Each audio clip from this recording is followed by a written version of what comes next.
Hello friends, I am Aditya Kedari और आज का टॉपिक है what is the difference between court and tribunal. तो जो मेरा पिछला वीडियो था, tribunals bills reorganisation and condition of service act 2021, वो जब मैंने वीडियो बनाया तो मेरे काफ़ी स्टूडेंट्स ने, मेरे काफ़ी फ्रेंड्स ने तक ये क्वेश्चन पूछा कि ये ट्रिब्यूनल क्या होता है। बहुत लोगों को उसका फ़र्क नहीं मालूम, लोगों को कोर्ट मालूम होता है, लेकिन ये ट्रिब्यूनल क्या होता है काफ़ी स्टूडेंट्स को, काफ़ी लोगों को ये डिफरेंस पता नहीं है। तो चलिए मैं आज इन शॉर्ट बहुत ही सिंपल लैंग्वेज में दोनों में डिफरेंशिएट करके आपको एक्सप्लेन करूंगा कि बेसिक डिफरेंसेस इन दोनों के बीच में क्या है। तो एक टैबुलर फॉर्मेट में मैंने बनाया है। उसमें अगर आप देखेंगे, सबसे पहला डिफरेंस अगर आप देखेंगे तो court of law is basically a part of judicial system. जो हमारे जुडिशियल सिस्टम है, जो हमारे संविधान ने बनाई है, हमारे इंडियन कॉन्स्टिट्यूशन में जुडिशियल पावर्स, सुप्रीम कोर्ट और हाई कोर्ट, डिस्ट्रिक्ट कोर्ट्स के बारे में मेंशन किया गया है। तो ऑब्वियसली जो कॉन्स्टिट्यूशनली स्पीकिंग, तो courts are been formulated under the Indian constitution. Powers to the judiciary, that is Supreme Court, High Court and District Court, these powers have been given by the Indian Constitution। हमारे संविधान में उनको power दिया गया है, ठीक है। जो कि ट्रिब्यूनल्स का वैसा नहीं होता है। ट्रिब्यूनल्स जो बनाए कैसे जाते हैं, तो tribunals are basically formed by passing a law, passing a statute, passing an act. एक कायदा बनाया जाता है जिस कायदे के अंतर्गत एक ट्रिब्यूनल होता है। तो कौन बनाता है कायदा इंडिया में?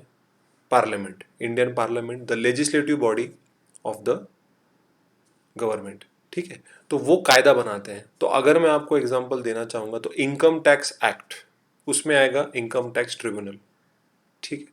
अगर मैं एग्जांपल दूँ ट्रेडमार्क्स एक्ट, जो कि ट्रेडमार्क को प्रोटेक्ट करता है, तो उसमें आता है इंटेलेक्चुअल प्रॉपर्टी एपेलेट बोर्ड। तो ट्रिब्यूनल्स को अलग अलग नॉमेनक्लेचर है, कभी उसको बोर्ड कहा जाता है, कभी उसको ट्रिब्यूनल कहा जाता है, कभी उसको एपेलेट बॉडी कहा जाता है। तो नाम अलग अलग हैं, लेकिन ये समझ लीजिए वो कोर्ट से थोड़े अलग होते हैं। They are quasi judicial in function, मतलब जुडिशरी की तरह काम करते हैं, लेकिन एक्चुअली वो कोर्ट का एक पार्ट नहीं, वो अलग से फॉर्मुलेट किए जाते हैं स्पेसिफिक पर्पस के लिए, जो कि मेरा सेकेंड डिफ्रेंशिएशन जो मैंने करा हुआ है।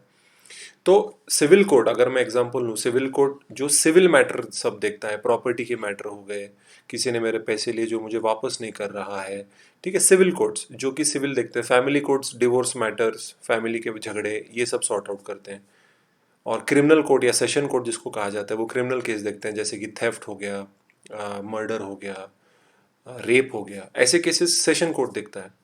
लेकिन अगर मैं ट्रिब्यूनल्स के बारे में बात करूं तो they are made for a specific purpose. जैसे कि इनकम टैक्स का जो ट्रिब्यूनल है वो सिर्फ इनकम टैक्स के मैटर देखेगा। नेशनल ग्रीन ट्रिब्यूनल, जिसको एनजीटी कहा जाता है, वो सिर्फ एनवायरमेंट रिलेटेड मैटर्स को डिस्कस करता है। उसके अंदर कोई चोरी की केस नहीं लेके जा सकता, वहाँ पे बोल नहीं सकता कि मुझे डिवोर्स लेना है। एनजीटी वाले बोलेंगे that is not our jurisdiction, and that is the reason why उसको क्वाजी जुडिशियल बॉडी कहा जाता है। क्वाजी जुडिशियल, क्वाजी का मतलब क्या? Similar to a judicial body. देखिए, तो ट्रिब्यूनल और कोर्ट ये दो अलग अलग चीज़ें हैं। It is not court, tribunal is not a court, it is a quasi judicial body, मतलब जुडिशरी की तरह काम करते हैं, but only for that specific matter, for that specific subject matter, for that specific cause उसको बनाया गया है।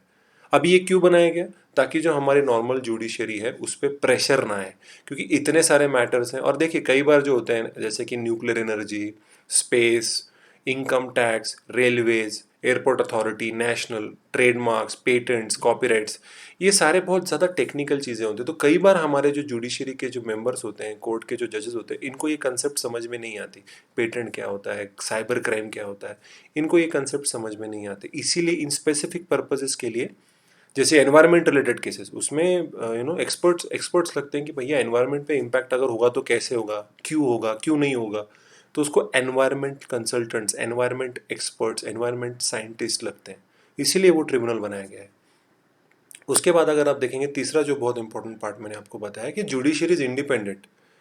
कोर्ट की जो फंक्शनिंग होती है, high court, supreme court, district court के जो जजेस होते हैं, they are independent of the legislature as well as executive. कल कोई हाई कोर्ट या सुप्रीम कोर्ट या डिस्ट्रिक्ट कोर्ट के जज को ऐसे ही निकाल नहीं सकता। उनकी जो टर्म्स एंड कंडीशंस है सर्विस के, उनकी ट्रांसफर्स, उनकी सैलरी, उनके promotions, okay, they are not controlled by the executive. बोले तो प्राइम मिनिस्टर, प्रेसिडेंट, ये लोग कुछ नहीं कर सकते। ये फिक्स्ड होता है और ये कॉन्स्टिट्यूशनल होता है। इनके सैलरीज पे डिस्कशन नहीं होता है पार्लियामेंट में, ठीक है। लेकिन उसी जगह पे अगर मैं ट्रिब्यूनल्स के मेंबर्स जो होते हैं उनके सारे टर्म्स एंड कंडीशंस, अपॉइंटमेंट, सब कुछ एग्जीक्यूटिव के हाथ में। जो मेरा पिछला वीडियो है ट्रिब्यूनल्स बिल 2021 के ऊपर, आप ज़रूर उस वीडियो को देखिएगा। उसके अंदर मैंने बताया कि अब एक नई कमेटी अपॉइंट की जाएगी जिसके अंदर चीफ जस्टिस होंगे, मिनिस्ट्रीज के अलग अलग मिनिस्ट्री के सेक्रेटरीज होंगे। मतलब एग्जीक्यूटिव का इन्वॉल्वमेंट है in the appointment of tribunal members, ठीक है। लेकिन जुडिशरी का मतलब सुप्रीम कोर्ट, हाई कोर्ट के अपॉइंटमेंट में एग्जीक्यूटिव का ज़्यादा इंटरफेरेंस नहीं होता, तो they are independent of any political pressure, ठीक है। ऐसा नहीं बता रहा हूँ कि ट्रिब्यूनल पे आता है, लेकिन हाँ उनके टर्म्स एंड कंडीशन पे डेफिनेटली जो गवर्नमेंट है वो डिसाइड करता है कि सैलरी कितना देना है।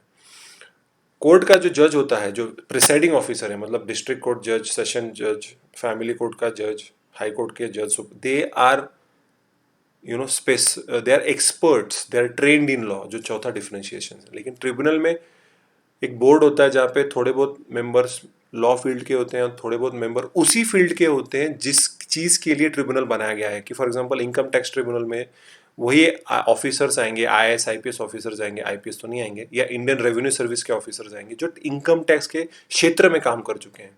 एनवायरमेंट के मिनिस्ट्री में काम करने वाले लोग एनजीटी में आएंगे, जो कि एक रिटायर्ड ऑफिशियल्स हो सकते हैं, या उनको शॉर्ट टर्म बेसिस पे वहाँ पे एज अ हेड या चेयरमैन करके अपॉइंट किया गया होगा। अगर मैं एडमिनिस्ट्रेटिव ट्रिब्यूनल की बात करूँ तो एडमिनिस्ट्रेटिव ट्रिब्यूनल इज़ फॉर जो झगड़े होते हैं आईएएस ऑफिशियल्स या आईपीएस ऑफिशियल्स के सरकार के साथ, कि मेरी प्रमोशन क्यों नहीं हुई, या मेरे बहुत ज़्यादा ट्रांसफर्स हो रहे हैं, या मुझे पॉलिटिकल प्रेशर लगे मेरा मेरा डिमोशन किया गया, मेरी सैलरी कट की गई, तो उनके जो डिस्प्यूट्स है वो एडमिनिस्ट्रेटिव ट्रिब्यूनल में जाके करता है। तो कई बार जो ऑफिसर चेयरमैन होता है वो खुद एक रिटायर्ड आईएएस ऑफिसर होता है, ठीक है। So they are not experts in law, but court of law में 110% जो हेड होता है वो लॉयर या जो लॉ फील्ड का मेंबर होता है। ट्रिब्यूनल में ऐसे नहीं, थोड़े बहुत मेंबर, आधे मेंबर्स लॉ फील्ड के होते हैं, आधे मेंबर्स उसी फील्ड के लिए जो होते हैं जिस फील्ड के लिए वो ट्रिब्यूनल बनाया गया। और एक बहुत इंपॉर्टेंट फैक्टर है जो मैंने इसमें इस चार्ट में नहीं है, जो कोर्ट ऑफ लॉ सारे प्रोसीजरल लॉ फॉलो करता है, लिमिटेशन एक्ट भी फॉलो करता है, जैसे कि CrPC, criminal procedure code, civil procedure code, Indian evidence act, सब कोर्ट ऑफ लॉ फॉलो करता है। लेकिन ट्रिब्यूनल ये कौन सा भी प्रोसीजर फॉलो नहीं करता। वो सिर्फ प्रिंसिपल ऑफ नेचुरल जस्टिस, मतलब both the parties need to be heard, दोनों की बात सुननी है, उसके बाद मुझे एक ऑब्जेक्टिवली नॉन बायस्ड डिसीजन देना है, ठीक है। तो ये सारे प्रोसीजर फॉलो नहीं करता है ट्रिब्यूनल। उसी की वजह से कंपैरेटिव टू लॉ ट्रिब्यूनल में डिसीजन जल्दी लिया जाता है। तो इसीलिए बोला जाता है कि ट्रिब्यूनल प्रोवाइड स्पीडी जस्टिस, जल्द से जल्द जस्टिस दिया जाता है। तो मेरे ख्याल से ये जो डिफ्रेंशिएशन है, मैंने काफ़ी कुछ कर दिया है इस वीडियो में, लेकिन अगर अभी भी कुछ भी डाउट्स हो गए तो आप डेफिनेटली कमेंट सेक्शन में पूछ सकते हो। लेकिन काफ़ी मेरे फ्रेंड्स, स्टूडेंट्स के पास मेरा नंबर होता है, इसके लिए वो मुझे डायरेक्टली मैसेज कर देते हैं कि भाई सर ये फ़र्क क्या है, मुझे वीडियो समझ में नहीं आया, ट्रिब्यूनल क्या होता है वही मालूम नहीं है। तो ये डिफ्रेंशिएशन है। और ये एक छोटा सा अनाउंसमेंट है कि जून महीने में 7 जून से online sociology for UPSC, for IAS official, for UPSC preparation के लिए मैं लॉन्च कर रहा हूँ। तो अगर इसमें मेरा आप देख सकते हैं, इसमें मेरा नंबर प्रोवाइडेड है, व्हाट्सएप नंबर, मेरा ईमेल आईडी है, मेरा यूट्यूब चैनल का भी मैंने नाम मेंशन किया है, टेलीग्राम का मेरा चैनल का लिंक दिया है, फेसबुक पेज का भी नाम दिखा है, आर्क आईएएस अकेडमी। तो आप इसमें से किधर भी मुझे व्हाट्सएप कर सकते हैं, मेल कर सकते हैं for having any more information. अगर आपको चाहिए होगा इस ऑनलाइन बैच के बारे में तो आप डेफिनेटली पूछ सकते हो। आप मैंने यहाँ पे जैसे मैंने बताया कि इनिशियली मैं फ्री डेमो लेक्चर्स दूंगा, और इन जनरल अगर आपको यूपीएससी का गाइडेंस चाहिए तो डेफिनेटली आप मुझे कॉल कर सकते हैं, डेफिनेटली आप मुझे अप्रोच कर सकते हैं, ठीक है। तो यस, सोशियोलॉजी जिनको इंटरेस्ट है ऑप्शनल के लिए फॉर 2022 अगले साल के मेंस की प्रिपरेशन के लिए 3 महीने में इसका सिलेबस कंप्लीट करके अच्छी तरीके से आंसर राइटिंग करके आपकी प्रिपरेशन आप लोग स्टार्ट कर सकते हो अभी से in the month of June. तब तक आपके किसी के एग्जाम्स होंगे नहीं होंगे, just the start of the new semester, तो डेफिनेटली आप ये बैच कर सकते हो। आपका एडमिशन्स ओपन है, आप अभी से एडमिशन कर सकते हो।